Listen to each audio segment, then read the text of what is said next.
Bonjour à tous, bienvenue sur la chaîne YouTube Mécanique Sportive, c'est Nicolas. Aujourd'hui, je vous présente le nouveau Kangoo E-Tech 100% électrique.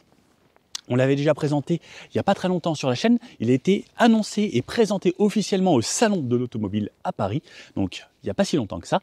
Je l'avais eu en studio un petit peu avant le salon en exclusivité, et cette fois-ci c'est parti, on peut vraiment le faire rouler. Donc on est parmi les premiers à faire rouler cette voiture sur la route. Donc, je vais, comme d'habitude, vous redonner un petit peu les caractéristiques générales de la voiture. Si vous voulez revoir plus d'infos, spécificités sur l'intérieur et autres, il y a la vidéo en studio où je vous présentais vraiment tout en détail. Cette fois-ci, ce sera plus un essai où je vous redonne les caractéristiques principales et surtout l'essai sur la route, voir ce que ça donne en électrique. Regardez. Vous avez vu, déjà dans l'intro, il y avait un petit peu de neige et autres. Il fait pas très chaud. L'électrique, on dit que quand il fait froid, ça consomme plus. On va voir un petit peu les consommations, voir ce que ça donne sur la route, tout type de route. On commence par des petits villages, des petites routes de campagne et on finit par un petit bout d'autoroute. Et ensuite, on se refait un petit débrief. Alors, ce Kangoo, à partir de 37 000 € environ, 40 000 € pour la version qu'on a aujourd'hui. C'est la version techno, on a des jantes en alu, il y a plusieurs versions. Après, tout dépend de l'utilisation que vous allez en avoir. Au niveau de la motorisation, il sera disponible qu'avec un seul moteur. Ce sera un moteur 120 chevaux et une batterie 45 kWh. Une seule option possible. Au niveau de l'autonomie, c'est annoncé pour 285 km en mixte et jusqu'à 430 km si on fait que de la ville. Dans les bonnes conditions, ça c'est les normes WLTP. Mais en gros, on pourra se baser sur les 285 à peu près. Sauf dans les conditions comme on a aujourd'hui en plein hiver. Le moteur 120 chevaux, comme je vous disais. On a également un mode éco qui sera disponible, qui bridera ce moteur à 75 chevaux. On a deux modes avec cette voiture, le mode normal et le mode éco. Le mode éco, lui, bridera la voiture à 75 chevaux. Donc on verra, on fera un test en mode éco également. Je vous ferai des 0 à 100, des accélérations. Et en mode éco, 110 km/h maximum pour cette voiture, et on verra que c'est beaucoup plus lent, et 135 km/h en mode normal. C'est pas fait pour aller vite, et de toute façon, en Kangoo, c'est rare les gens qui roulent à plus de 130, parce que c'est pas forcément utile, surtout en version électrique de cette façon. Au niveau du poids de la voiture, 1800 kg environ. Au niveau des dimensions, on a une voiture qui fait 4,49 m de long, 1,86 m de large, sur 1,83 m de haut, et comme on peut le voir, on a des barres ici, des barres assez spécifiques, et on va pouvoir justement changer l'alignement. Donc là, elles sont comme ça pour quand on roule, parce que quand on n'a pas besoin, ça sert à rien d'avoir des barres qui traversent la voiture, ça fait du bruit en plus, et on peut les mettre en verticale sans outil, juste en levant une petite pince et en les mettant. Ça, c'est vraiment un côté très pratique. Au niveau de la garde au sol, on a 17 cm, ce qui permet de passer relativement partout. Bon, le Kangoo, vous connaissez déjà, hein. Il y a plus de 4,4 millions d'exemplaires dans le monde qui ont été écoulés, et c'est vrai que ça reste quand même une voiture pratique. Il y a de moins en moins de mode de space, de moins en moins de ludospace. Et là, en vrai, pour une famille, 5 personnes, on a un coffre gigantesque. Je vous avoue que c'est quand même assez idéal. Ou même pour quelqu'un comme moi je fais du vélo, c'est ultra pratique de pouvoir mettre les vélos à l'arrière et partir même juste à deux copains. Au niveau de la recharge, il y aura deux possibilités. Un chargeur où on sera en 11 kW et un chargeur où on sera en 22 et 80 pour la recharge rapide. Quand vous prenez l'option avec le 22 kW en chargeur embarqué, vous aurez également une pompe à chaleur intégrée à la voiture. Sinon, ce sera juste une résistance qui va chauffer pour le chauffage, qui consommera plus d'énergie. La pompe à chaleur est vivement recommandée. Et pareil, je vous conseille la recharge rapide en 22 kW, qui sera plus pratique pour l'avenir parce que ça se développe de plus en plus. Et ce sera quand même un plus d'avoir une voiture qui recharge rapidement. En 11 kW, c'est 3h50 environ, donc on va dire 4 heures pour recharger de 15% à 100%, ce qui est encore correct. Mais je vous avoue que si on doit faire un petit peu de route, le 22 sera quand même plus adapté, ou sinon le 80 sur les bornes rapides genre Unity. Bon, aujourd'hui je vous le présente dans ce nouveau bleu, le bleu Sodalite, que je trouve assez sympa. Il paraissait en studio plus clair, mais là on dirait vraiment un bleu marine, pareil avec du métallisé, des sortes de petites paillettes à l'intérieur, plutôt joli. Sur l'avant, on retrouve les feux ici en LED, avec la signature de jour, avec le C qu'on connaît bien chez Renault. Une calandre un petit peu différente de la version thermique, puisque là on n'a pas besoin d'amener de l'air à l'intérieur pour refroidir, puisqu'on n'a pas de moteur à proprement parler thermique qui va faire chauffer tout ce qu'il y a là-dessous. On a ici le gros capteur pour les aides à la conduite, couplé à caméra qu'il y a là-haut. On a la conduite de niveau 2. Donc conduite de niveau 2, ça veut dire régulateur adaptatif et centrage de voix. Ça veut dire que vous pouvez lâcher les mains, même s'il ne faut pas lâcher les mains, mais en gros, la voiture va se débrouiller toute seule. Régulateur adaptatif, vous mettez la vitesse que vous voulez, si ça freine devant, ça freine, et ça va jusqu'à l'arrêt, donc il y a la fonction stop and go. Ça, c'est vraiment un bel avantage, parce que on retrouvait ça sur les berlines ou sur les voitures un petit peu plus premium, et le fait que ça se développe partout, eh ben, ça reste quand même un vrai avantage. On rechargera ici devant, alors il faut appuyer sur le petit bouton à l'intérieur. J'adore le son à chaque fois que j'ouvre la voiture. Et donc ici, recharge, hop, j'ouvre de ce côté-là la première prise, et plus bas, la prise combo pour recharger jusqu'à 80 kW. Hop. Hop, ils ont choisi de la mettre devant. Pourquoi pas? Ça dépend comment vous garez, mais souvent, au moins comme ça, si la borne est devant, c'est assez pratique. Il reste quand même la trappe sur le côté, mais il ne faut pas l'ouvrir. Sous le capot, ici, on retrouvera les liquides de frein, liquide lave-glace, liquide de refroidissement pour la batterie, également là-bas, et le moteur électrique à cet endroit-là. Bon, pas de frunk, là ça prend quand même pas mal de place.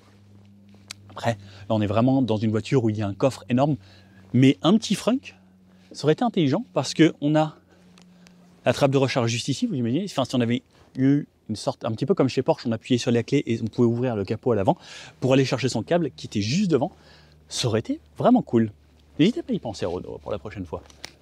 Sur le côté, donc voiture de 4,49 m de long, des jantes en 17 pouces aujourd'hui, en alu, ça c'est joli. Le but aussi de cette voiture, c'est de remplacer un petit peu les monospaces, donc en faire une voiture un petit peu plus sympathique. Des portes qui sont top sur la Kangoo, qui s'ouvrent à 90 degrés. Alors ça, pour l'accessibilité à l'intérieur, même pour les personnes à mobilité réduite, ça reste un vrai plus, il suffit juste de s'asseoir. Pour les personnes âgées ou autres. À l'arrière, porte coulissante des deux côtés, donc ça veut dire qu'on peut traverser 61 cm et demi d'ouverture. D'après ce qu'ils nous ont dit, c'est la plus grande ouverture qu'il y a sur ce type de porte. Les sièges, par contre, sont positionnés assez haut, comme vous pouvez voir. Moi, ça m'arrive ici. Alors, pour une personne âgée, ça peut être peut-être un petit peu plus difficile, mais dans ce Kangoo E-Tech électrique, les sièges sont relevés de 9 cm parce qu'ils ont dû mettre les batteries sous ces sièges-là. Ensuite, ces sièges, ils sont coulissants, ça je vous le montre juste après. Et là-haut, les barres de toit, donc il suffit, hop, de juste tirer une petite languette ici, et ensuite les mettre et les clipser. Avant, il y avait Dacia qui avait un système très pratique avec juste une vis à dévisser, mais là, franchement, ils ont fait carrément mieux. Sur l'arrière, on reconnaît bien évidemment le Kangoo, partie très droite, le coffre qui s'ouvre avec une grande porte vers le haut, fenêtre très droite également, l'essuie-glace, vitres surteintées sur tout l'arrière, logo Renault, comme vous pouvez le voir, c'est pas le nouveau logo Renault. Et oui, parce qu'ils avaient déjà prévu un petit peu avant qu'ils aient fait le nouveau logo. Donc, pour les nouveaux logos, avec, vous savez, les bouts vraiment plus futuristes, ça sortira ça en 2024 seulement. Kangoo qui est noté ici, partie chromée. Ensuite, tout est peint jusque à cette partie en bas qui est teintée dans la masse, qui est en grise de cette façon, qui intègre les radars de parking. Les petits réflecteurs, des feux en LED sur les côtés arrière, juste sur les feux à cet endroit-là, mais ensuite les clignotants en marche arrière et autres sont en ampoule encore. Le coffre.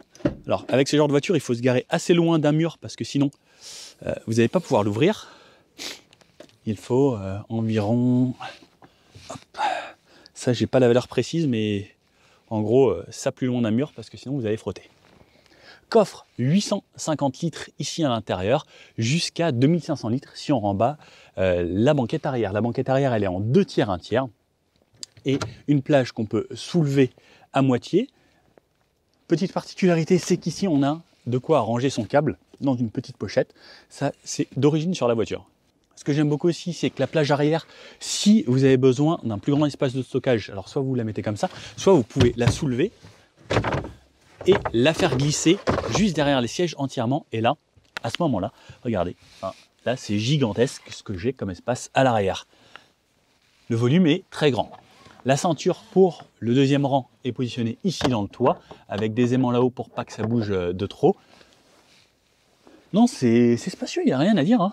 Il y a même des haut-parleurs jusqu'à tout derrière dans le coffre. Alors, pour dans la voiture, à l'arrière, donc le petit sac, je vais le mettre dans le coffre. Ce qui est bien, c'est que même d'ici, en fait, je peux ranger des choses sur la plage arrière. Pratique ça. Donc, comme je vous disais, c'est surélevé à cet endroit-là. Donc, on voit vraiment la différence de seuil entre ici et la partie avant. Je vais refermer, comme ça j'ai pas de courant d'air. Je relève mon appuie-tête. Et alors moi ce que j'adore, c'est le fait que ce soit surélevé ici. Je vois par-dessus l'appui-tête du conducteur. Et moi j'aime bien voir ce qui se passe avant parce que je suis assez malade en voiture.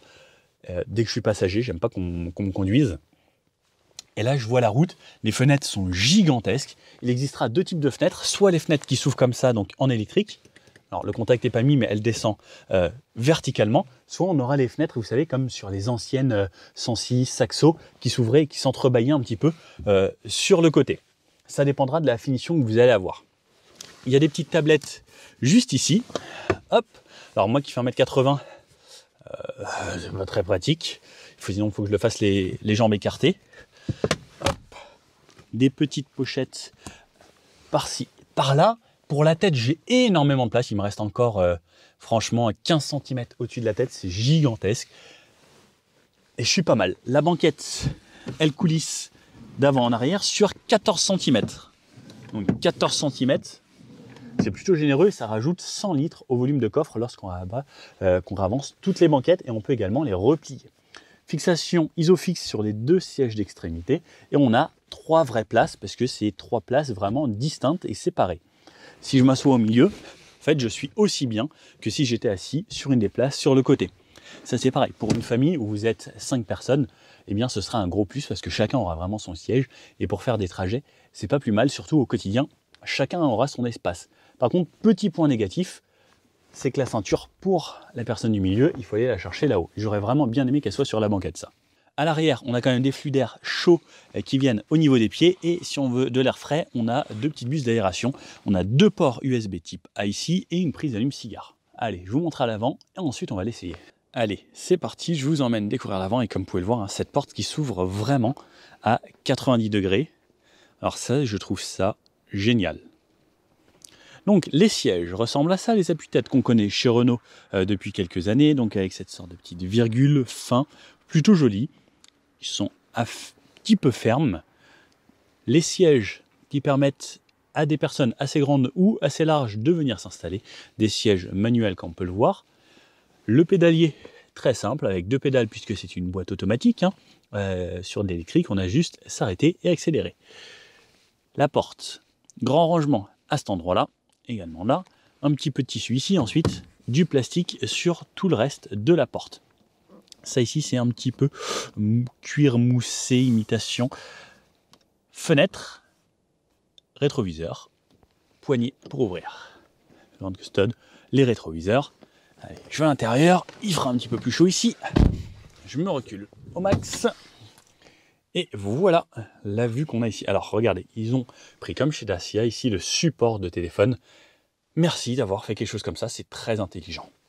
Si je veux utiliser Waze ou autre, pas besoin de connecter forcément à mon écran ici, je peux l'utiliser séparément. Le volant rond avec une sorte de mini plat ici.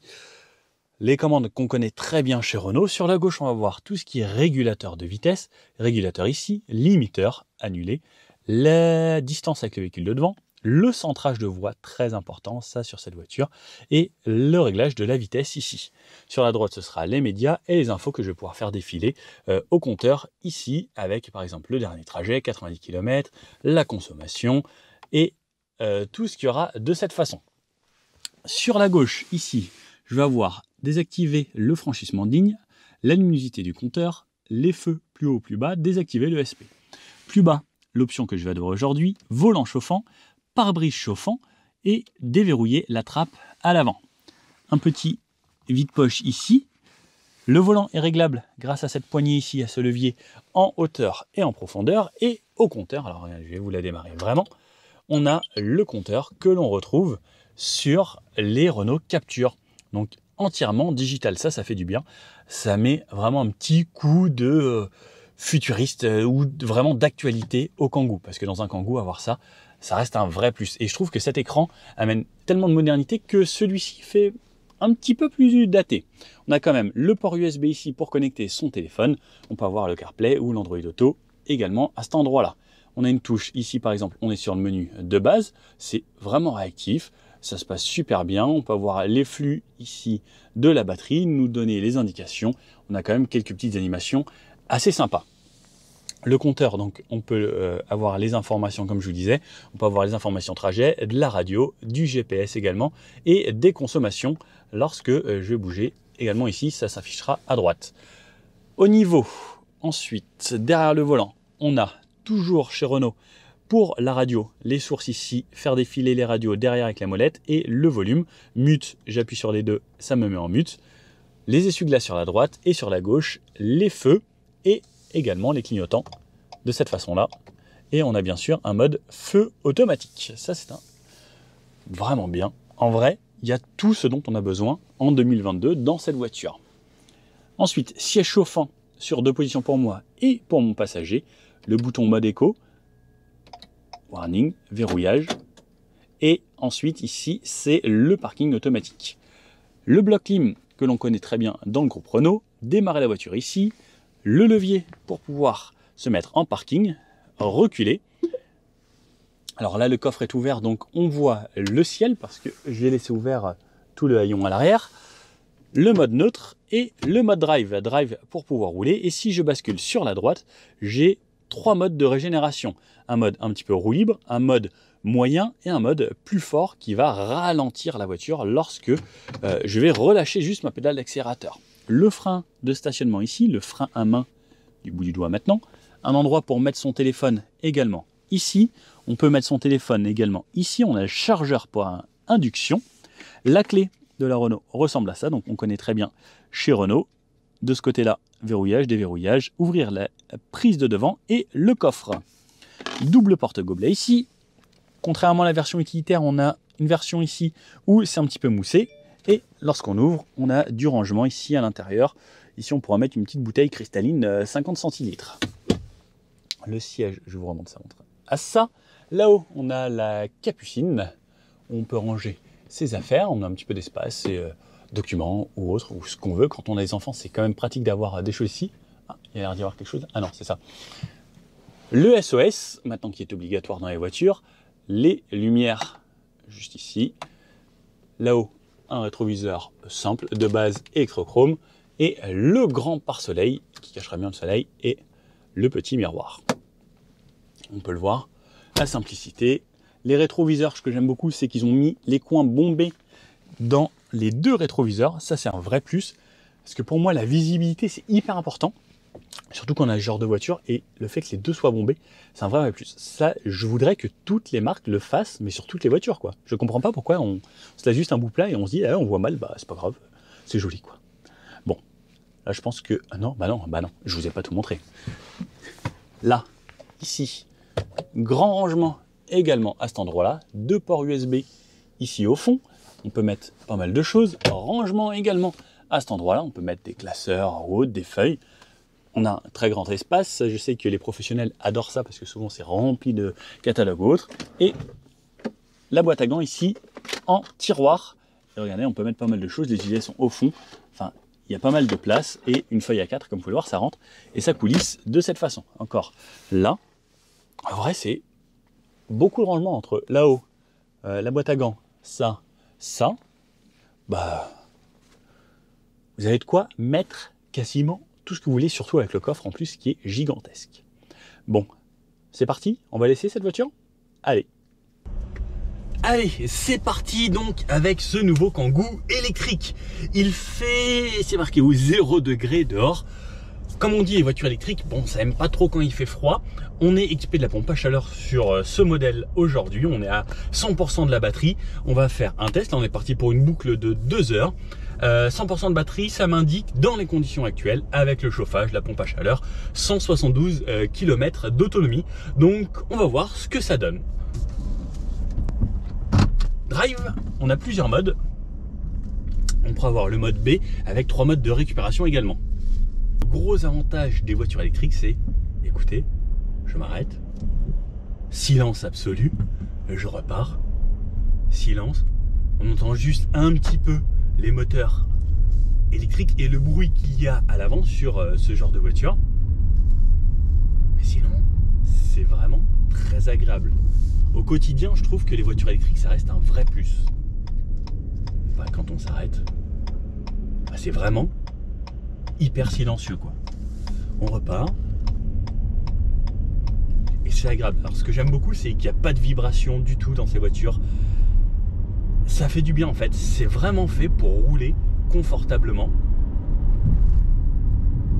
C'est bien mieux insonorisé. Enfin, on a l'impression que c'est bien mieux insonorisé que les versions thermiques. Parce que sur les versions thermiques, on entend le bruit du moteur. Alors que là, pas du tout. Là, quand je freine, je régénère de l'énergie. Là, je suis juste en mode drive. On commence en mode drive. Alors là, gros Dodan. Franchement, la suspension est plutôt confort. Comme c'est une voiture faite pour en plus accueillir 5 personnes et mettre du poids un petit peu, les suspensions sont tarées un petit peu plus dures. Mais franchement, c'est plutôt correct. J'ai mes sièges chauffants. On a le volant chauffant également, qu'on active juste ici. Je ne l'ai pas activé encore. Ça vous aide à mettre le chauffage un petit peu moins chaud pour consommer un peu moins d'énergie lorsqu'on est en hiver. Oh, une petite mini, c'est trop chou ça, les petites mini comme ça. Et là, en ville, il n'y a rien de plus agréable que l'électrique pour moi. C'est vraiment l'idéal au quotidien. Après, si vous allez devoir faire de longs trajets souvent, je vous conseille pas du tout cette voiture. Parce que, imaginez-vous là, en hiver, 172 km, ça c'est sans faire de l'autoroute. C'est pas forcément conseillé.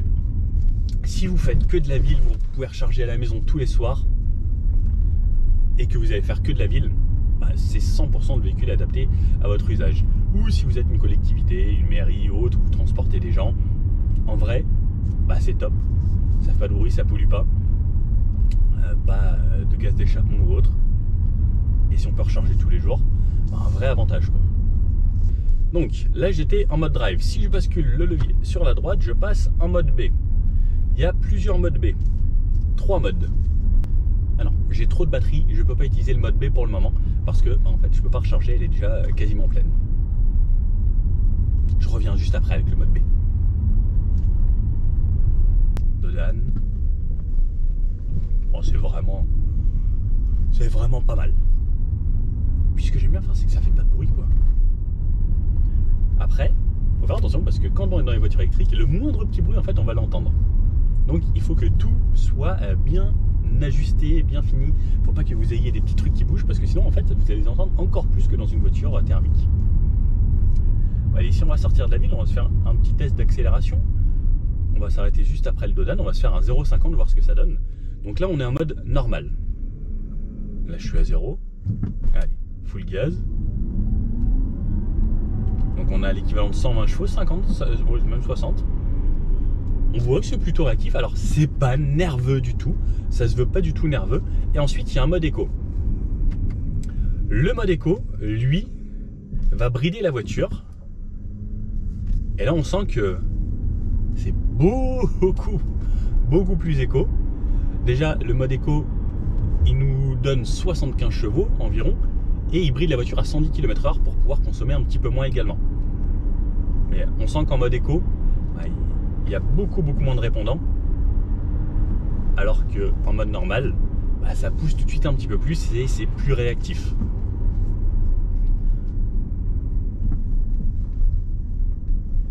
Sur les deux, c'est vraiment agréable. Hein.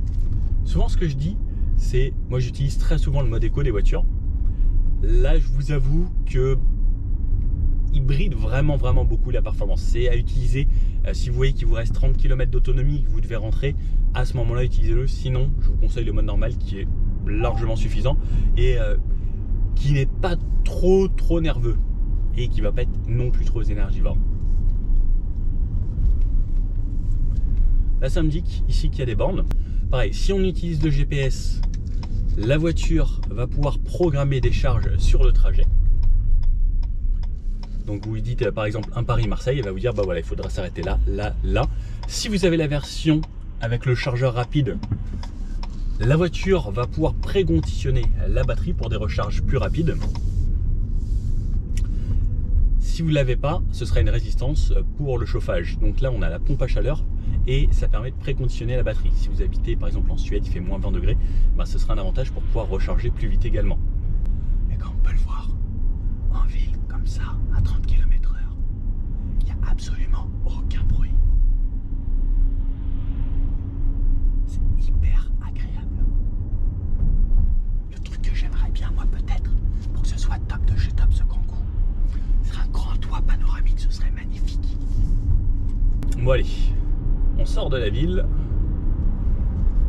Sur ce nouveau Kangoo, on a la conduite de niveau 2 avec le centrage de voie.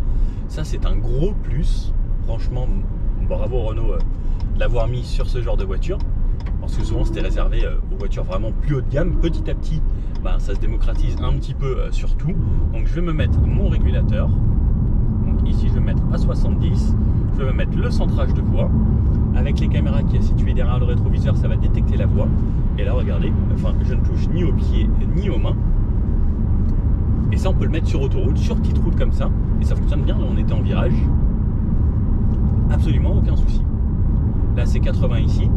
Donc, la guide, gardez les mains sur le volant parce qu'on est obligé de garder ses mains sur le volant. Mais sur ce genre de petites routes, les départementales et autres, avec le régulateur adaptatif, c'est juste parfait. Bon, là, on est sur une route. Vous savez, là, les goudrons, là où on voit bien les grains des petits cailloux. On entend un petit peu, on a surtout des bruits de roulement. Vous entendrez à aucun moment des bruits de moteur parce que le moteur électrique ça fait pas de bruit. Si on se met à 80, si je reste appuyé ça monte de 10 en 10, hop. On laisse la voiture faire. Franchement ça c'est vraiment un très très gros plus pour moi. Les conduites de niveau 2, ça change vraiment le quotidien. Surtout quand on fait des bouchons ou autres, même si je suis en région parisienne, et pour moi c'est un gros avantage. Ce qui est bien chez Renault aussi, c'est qu'ils nous indiquent les radars. Ça, c'est un vrai plus parce que c'est embêtant les radars. Souvent, quand on ne fait pas attention. Donc, on a la lecture des panneaux. Normalement, la voiture c'est. Là, ça passe à 50. Et si j'appuie sur 7, elle est censée repasser à 50. Donc, elle vous propose. Alors, elle n'anticipe pas encore vraiment. Là c'est bon, je vais pouvoir passer en mode B. Donc j'ai plusieurs modes. Le mode B3 qui est la plus forte récupération d'énergie. B3, je relâche la pédale d'accélérateur, la voiture va freiner vraiment beaucoup. B2, c'est le mode normal, une petite récupération d'énergie. Et B1, c'est un mode roue libre en fait. Il y a une très très faible récupération d'énergie, je sens un petit peu que ça récupère, mais quasiment rien. Et par exemple pour la ville, l'idéal c'est le B3 où je vais quasiment conduire avec une seule pédale. Là par exemple je ne touche à rien, la voiture ralentit, on est aux alentours de 10 km/h et ensuite aux alentours de 10 km/h, je vais venir freiner pour m'arrêter. Ça c'est pratique pour la ville. Le but avec l'électrique c'est d'anticiper, pas accélérer fort et pas freiner fort. C'est d'accélérer progressivement et d'anticiper, relâcher bien en avant la pédale d'accélérateur pour pouvoir justement faire le maximum de kilomètres possible. Moi j'aime bien faire de l'éco-conduite, même avec de l'essence, parce que j'aime pas payer cher l'essence. Et là par exemple il y a un stop un peu plus loin, je ralentis bien avant, je relâche ma pédale, c'est la voiture qui freine toute seule, et je freine seulement sur la fin pour m'arrêter. Ça également, ça va vous permettre d'user beaucoup moins vos plaquettes. Les voitures électriques, comme c'est le moteur électrique qui va freiner, vous allez user beaucoup moins vos plaquettes. Il y a des gens à 200 000 km avec des voitures électriques, ils n'ont toujours pas changé leurs plaquettes parce qu'ils anticipent énormément comme ça. Après, quand on est sur de la route plus roulante, comme ça, on peut se remettre en B1 et lorsque je relâche, ça me fait un effet de roue libre.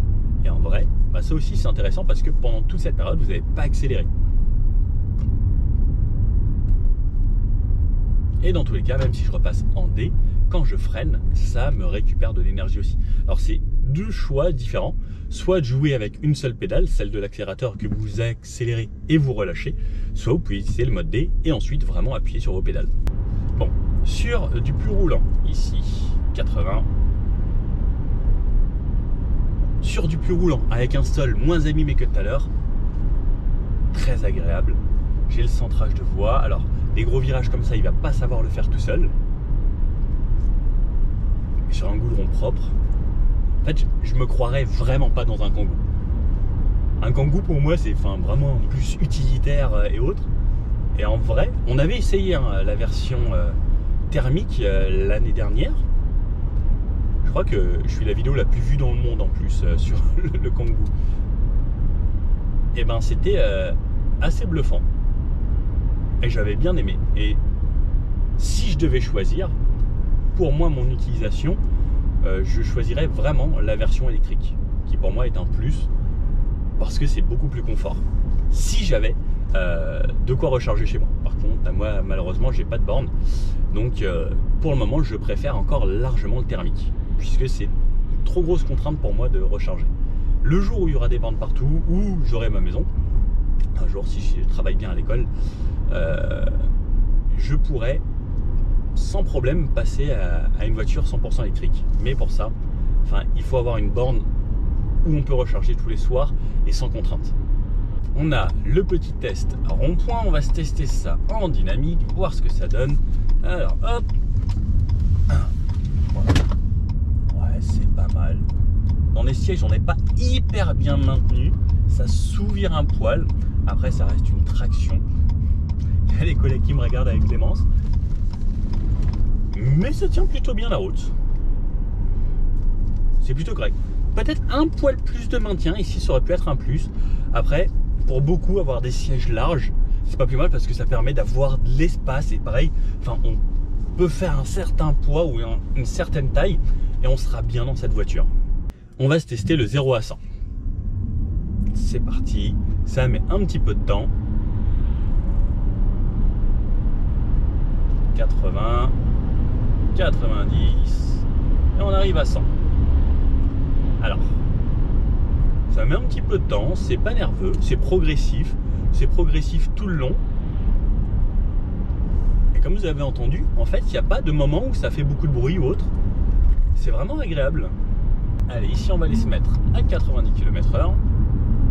Niveau des relances, comme je vous disais, bon, ça va, c'est plutôt correct. Et je me set à 90. Donc, ce qui est bien, c'est qu'une fois que vous avez dit que vous vouliez l'assistance de niveau 2, donc avec le centrage de voix, la voiture va garder en mémoire que vous le vouliez. Donc, ensuite, il vous suffit juste de rappuyer sur 7 pour pouvoir réactiver la totalité des aides à la conduite. Lorsque vous mettez le clignotant, il faut juste penser à reprendre le volant. Et ensuite, ça roule. La voiture la suit toute seule. Alors ici, ça repasse à 80, j'appuie sur 7. Et je passe à 80. Elle a redétecté normalement les lignes.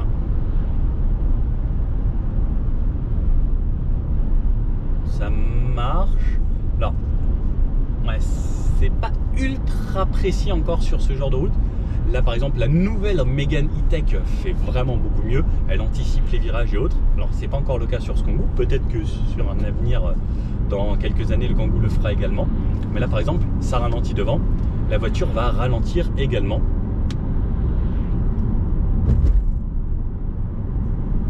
Et là, voilà.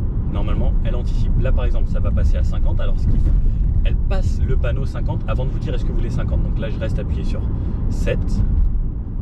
Et elle passe à 50.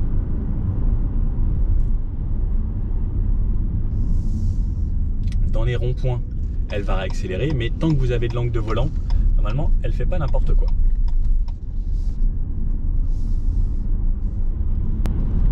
En vrai, je pense à ça, même pour les personnes à mobilité réduite qui conduisent avec les mains. Par exemple, moi j'ai un ami Thierry qui passe souvent sur la chaîne avec ses voitures.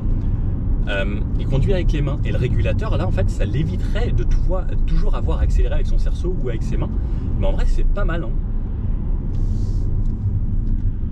En vrai c'est un avantage pour beaucoup de monde parce que même moi j'ai souvent un petit peu la flemme de passer les vitesses hautes. Déjà la boîte automatique ça joue énormément dans le confort au quotidien, mais le régulateur adaptatif je trouve que c'est vraiment un gros plus. Et sur des routes un petit peu plus sinueuses, comme ça, de campagne, pareil, la voiture reste confortable. Donc là, on a un très gros brouillard. Franchement, je ne sais pas si vous voyez, je vous mets un petit peu comme ça peut-être, mais il fait vraiment pas très lumineux aujourd'hui. Mais c'est quand même très joli, ces couleurs d'automne avec ce brouillard. Enfin, j'aurais bien aimé faire des travelling. En vrai, la voiture reste agréable. Moi, j'aime bien. On se fait bien en gabarit, même si c'est une voiture qui est quand même assez spacieuse et assez large. Elle tient plutôt bien la route. Et en vrai, la direction est pas trop assistée. On a quand même un petit retour. On sent ce qui se passe. Alors après, la voiture prend du roulis, ce qui est normal, hein. C'est pas une voiture de sport. Mais je trouve que ça reste contenu encore, franchement, pour cette voiture. On pourrait s'attendre à ce que ça se dandine dans tous les sens, alors que regardez, quand je fais ça, bah, en fait, bah alors, quand j'en fais un petit peu trop, l'ABS me dit, pas l'ABS, le ESP me dit qu'est-ce que tu fais, mais en vrai, quand je fais ça, bah, ça se déplace plutôt bien. Je m'attendais à un Kangoo, je trouve pas ça excitant.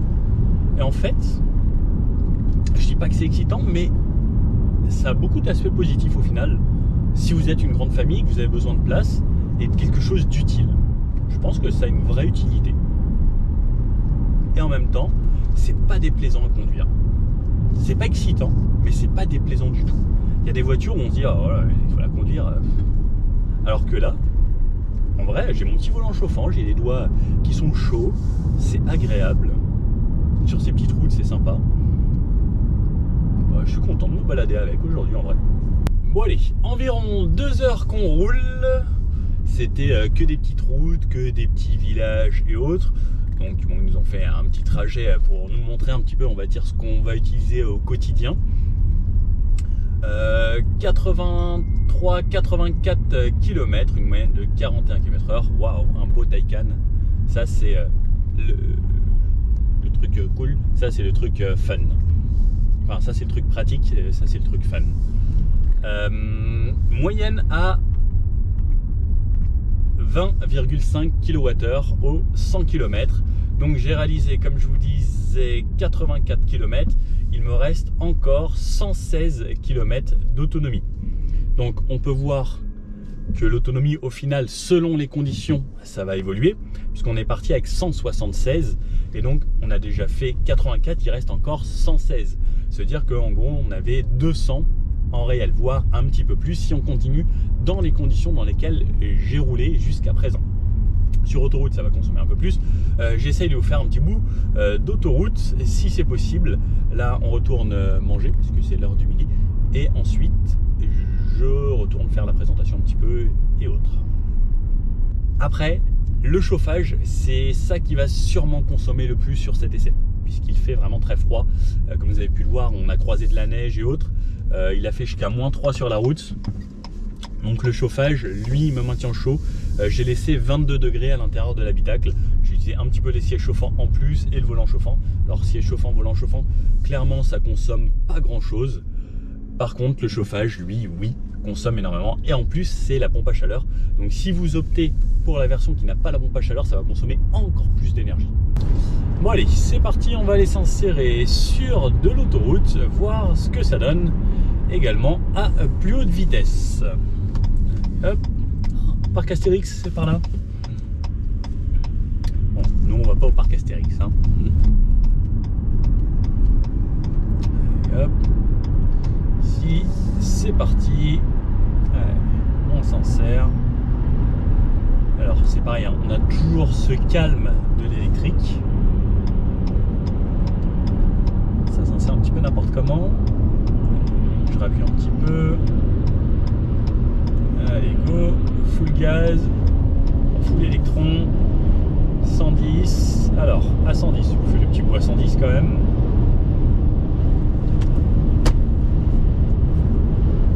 À 110, alors pas de bruit de moteur, toujours pas. On a légèrement du bruit du vent. Je vais laisser passer le gros 4x4 derrière moi qui a l'air énervé.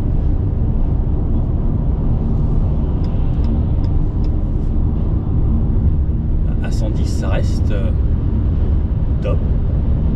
Pas de vibration, hein. Juste un peu le bruit du vent sur le haut parce que bon, on est quand même sur une voiture assez grosse. Allez, je vais mettre à 130 maintenant. À 130, on commence à avoir un petit peu plus de bruit du vent. Donc pareil, je me remets mon régulateur parce que moi, j'adore. Régulateur 130, centrage de voix, centrage activé. Et là, je peux me faire conduire. Alors à 130, sur le haut de la voiture, on a quand même pas mal de bruit. Très peu de bruit de roulement. En vrai, ça va. Petit faucon. J'adore voir des faucons sur le bord de l'autoroute. Et franchement, niveau bruit de roulement, ça va. Niveau bruit moteur, il n'y en a pas, comme je dis, parce que c'est un moteur électrique. Et en vrai, c'est plutôt agréable. Là, par exemple, devant, la voiture, elle vient de se mettre sur ma voie. Ça ralentit automatiquement parce que régulateur adaptatif, donc c'est un vrai plus. Là, j'ai mon téléphone, hop, je peux me mettre retourner où j'avais envie. Alors, ce qui est bien, c'est qu'il est posé là. Et hop là, à droite, ça réaccélère quand il y a besoin. Alors par contre, la seule chose qu'il faut savoir, c'est si vous faites de l'autoroute, vous allez consommer beaucoup plus que sur des routes où ça roule à 90 ou à 110. Seul dommage, c'est que pour les longs trajets, ce ne sera pas forcément l'idéal à cause de cette batterie qui est un petit peu petite en capacité. Peut-être qu'une version grande autonomie sera un plus. Après, c'est vrai que beaucoup de gens n'utilisent pas beaucoup ces voitures pour des longs trajets. La plupart des gens, ce sera au quotidien dans la ville. Mais quand on veut faire des longs trajets, c'est vrai que ça pêche un petit peu. Voilà, fin de journée, fin de roulage avec ce nouveau Kangoo E-Tech 100% électrique. Qu'est-ce qu'on en pense? Bon, c'est une voiture très pratique. Si vous avez besoin de praticité, si vous avez besoin d'espace de chargement et que vous êtes 5 personnes, en vrai, c'est super pratique. C'est pas la chose la plus luxueuse, mais c'est vraiment agréable. Que ce soit cette version ou la première version que j'avais essayée en moteur thermique. L'avantage du thermique, c'est que vous allez pouvoir faire de longues distances. Clairement, si vous êtes une famille qui habite à Lille et vous avez une maison secondaire à Bordeaux, je ne vous conseille pas la version électrique. Par contre, si vous êtes quelqu'un qui habite en ville et que vous faites beaucoup de villes et qu'au cas où vous avez une deuxième voiture pour partir en vacances dans la famille et que vous avez besoin de ça pour amener les enfants à l'école, vous avez 3 enfants, 3 ou 4 enfants à emmener tous les jours à l'école, eh bien au final la version électrique sera idéale. C'est beaucoup plus confortable, ça fait pas de bruit, c'est agréable à conduire, il y a toutes les aides à la conduite ou même si vous habitez à 30 minutes, en gros, si vous avez en gros 30-40 km à faire par jour, c'est vrai que c'est top l'électrique parce que ça vous coûte moins cher encore que l'essence. Et surtout, c'est un confort au quotidien. Parce que pas de vibration, au stop, ça fait pas de bruit dans la voiture, c'est calme, c'est apaisant. Et j'en suis sûr que même si vous avez des enfants à l'intérieur, eh bien, eux, le fait que ce soit très calme, eh ben, j'en suis sûr que ça va calmer les enfants. Parce que souvent, quand on est dans un environnement calme, ça donne envie de rester calme. Enfin, je ne sais pas quel type d'enfant vous avez, mais moi, j'ai l'impression que ça marche. Au niveau de l'intérieur, on est bien, on a les aides à la conduite. Je trouve que la conduite de niveau 2, c'est un vrai plus qui est apporté sur ce genre de véhicule. Après, c'est spacieux, c'est grand. Personnellement, moi, pour aller faire du vélo et autres, siège rabattu, ce serait un petit peu l'idéal.